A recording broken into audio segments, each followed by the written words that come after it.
Welcome back to another episode of the Donovan Stargell Show. We are eastbound and down. We got a long way to go and a short time to get there. We're going to cover just a couple of quick topics today that we're probably going to need to go in further on another episode, but just to make sure that we got another episode out, wanted to give it to you. The LA Fires, we're going to cover the Ohio State Buckeyes versus the Texas Longhorns, and the Fox News scandal. What is going on out here in these streets would be the question. And we're going to first start by asking that question in reference to the LA Fires.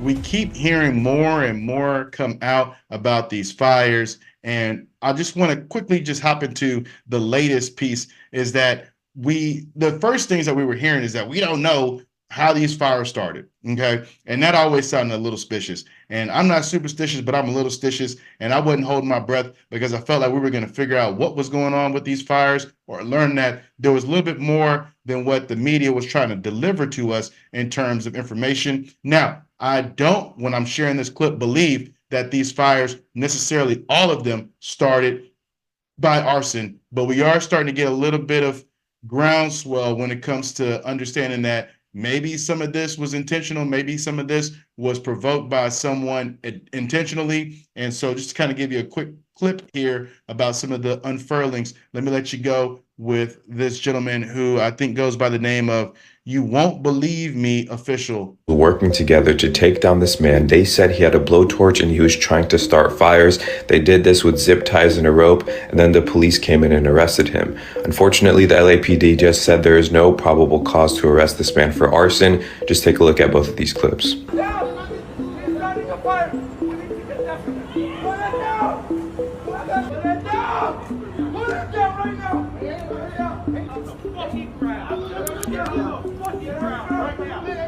They responded, they interviewed this suspect.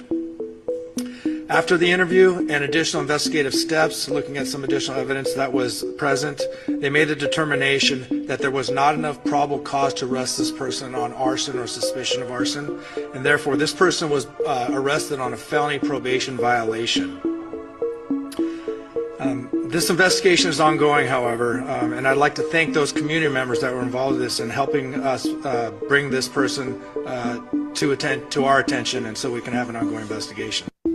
All right. So now to me, that kind of speaks volumes to a lot of different issues here. We know that there's a lot of soft on crime policies in places like Los Angeles, New York, even down there in Houston, where I'm from. And so also to go along with that, we know that there's some policies as well in an area like California where there's a high propensity for these fires, that they're doing certain things or they're maybe not doing certain things that they could be doing. One, staffing the fire department. We've heard about these staffing issues where they don't have enough firemen. We got Mexico coming in to save the day. Shout out to Mexico. We know that everybody coming across the border ain't coming from Mexico, and we know that everybody coming across the border ain't trying to harm this country. And certainly these firefighters, these volunteer firefighters that are coming over here to help pick up the slack by giving some additional manpower from the lack of manpower that the fire chief hasn't been able to deploy. It's certainly a kudos to them. And then also when it comes to clearing out the brush, we know that there's some policies. I don't know if they're trying to save the East Meadow humpback frog from the wild wilderness that's about to be extinct if we cut some of this brush away. I don't know why they're not clearing the brush, but we're hearing a lot about them not doing that. We had Gavin Newsom, and we're going to have to dive deeper into some of these decision makers and folks that are kind of dropping the ball right now. The mayor of Los Angeles, who was on a junket in Ghana. And then we have, again, Gavin Newsom, who said that with the Biden administration, we'll be able to fight these fires at a greater altitude. And also we have the fire chief, who is understaffed, seemingly underwhelmed, or rather overwhelmed. And it's just all bad on all different perspectives when it comes to the top three leadership who are supposed to be giving attention to this. We know that the mayor cut, I think, $23 million out of the budget to fight fires. The firefighters out here trying to put out fires with purses full of water, and you go to the hydrant and the hydrant don't got no water in it. And then you got Gavin Newsom. We know Donald Trump then called him out on the Joe Rogan show when he was saying, hey, look, they got all this water. It flows from Canada into Northern California. You can pump it down to keep the ground saturated in these wilderness environments where all this brush is growing and it is dying and is becoming a fire hazard. Now we see the results. Gavin Newsom was talking pretty tough whenever he said that they were going to be working with the Biden administration to do more preventative measures on keeping these situations from occurring. And much like I don't want to see the Texas Longhorns do all evening, they're dropping the ball. So now to kind of use that as a segue, you see what I got on, right? So also, if I were to pan the camera, you'd see my diploma hanging up. So we're going to be a little biased, but not very. We know Quinn Ewers loves to fall asleep, so we're going to go ahead and talk about it. The Ohio State Buckeyes and the Texas Longhorns are set to meet at 6:30 Central, and that is going to be in the semifinal for the folks that are going to be matching up with Notre Dame in the national championship. Now, I want to go in as much as I can here quickly, and I got to start with Quinn Ewers. We know that in the third quarter, he's prone to be non-existent. Likes to take a nap. I'm actually going to have a blanket on in the third quarter just in case he's taking a nap. I can feel comfortable. If he's going to be feeling comfortable while I'm uncomfortable, I'm going to have a blanket on just to metaphysically be in the same place that he is known to go, which is into a dormant state. And we can't have that. We also can't have a weak running game. We got to have by halftime at least 55 yards rushing. I would say probably over 75 yards, but I don't want to get too far off my skis. The running game has to get going. It has to be a threat. And to be quite honest, we probably need a little bit more than 75 yards of rushing going into halftime. Again, I'm no statistician or wanting to put myself out here as I do this professionally and I'm constantly digging into these numbers. But I will say that the running game can't be absent. The running game has to be on point. Also, we could probably shelter a Quinn Ewers third quarter nap if we're playing mistake-free football. The Texas Longhorns are prone for penalties. Self-inflicted wounds have been a reoccurring affair for the Texas Longhorn faithful to view these false starts and there's some PIs in there and some motion issues. Can't do that. Can't have it. We got to be clean. Holding, we got to be clean, and we have to be disciplined. We could probably get through this thing knowing what we know about ourselves with all the weapons. I think we have Bond coming back, knowing what we know about ourselves and our capabilities.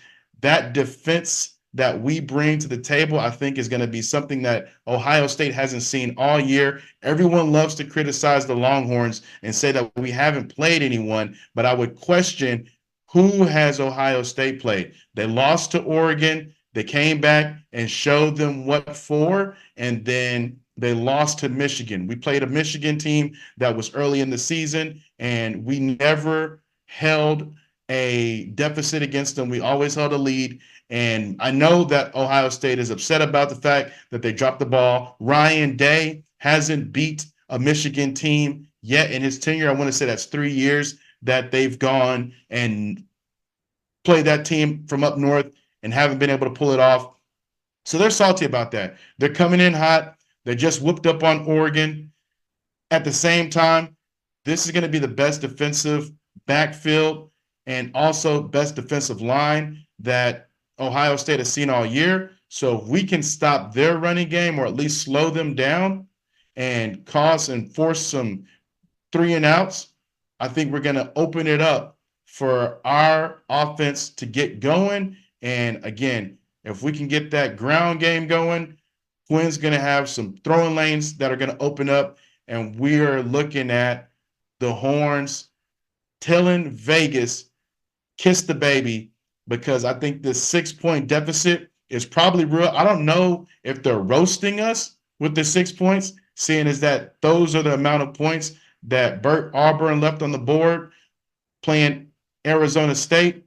At the same time, these guys are coming in hot from Ohio. They're getting out of the cold, coming to warmer climate. They're going to be playing inside. I don't know if that necessarily plays to either team's advantage. We play here in Texas in an outdoor stadium on natural grass. I think the field's going to be fast. I think the crowd noise could potentially play to the favor of the Texas Longhorns. At the same time, throughout the season, indoor big stadium events, it kind of gets dicey. It got dicey against Georgia. It got dicey against Arizona State. I feel like being inside on those fast turf fields can do something to the Texas Longhorns to where it builds up a certain amount of confidence. And at the same time, we get a little bit riled up. The guys are feeling fast, but something about that environment to me feels a little iffy.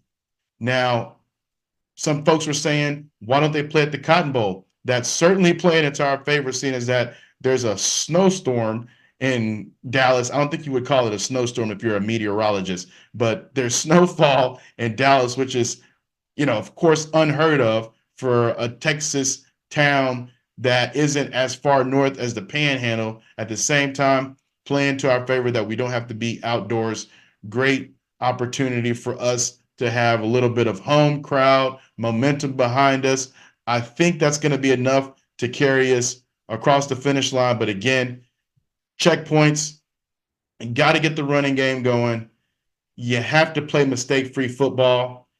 And we definitely need for our defense to do what our defense does, which is hold that line. We've been prominent on disallowing teams to score. And if we can keep Ohio State out of the end zone with 3 touchdowns or less, I think it's in the bag for Texas. So that's my Ohio State quick analysis on that. Moving into the Fox News scandal. Interesting times. So here's what I want to say about the Fox News scandal. We're seeing, from 2024, and of course we've had the Me Too movement, some folks that you might not have questioned their character be called to the carpet. And Skip Bayless is certainly one of those individuals. Now, what I saw about this that caught my attention even more was what Stephen A. Smith had to say on his show, where he comes out and professes that, hey, I don't know what happened, but from what I know about Skip, this doesn't seem like Skip. And from my experience with being around him, I can't call it. Same time, that's not what this is about. Now, apparently there's been a lot of documentation about the interactions. It all looks sticky.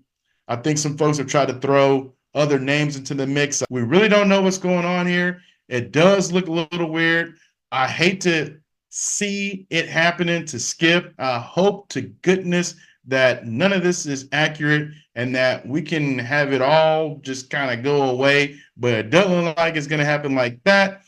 We will stay tuned. I'm sure all of y'all are watching. I'm watching. Fascinating situation, unfortunate situation.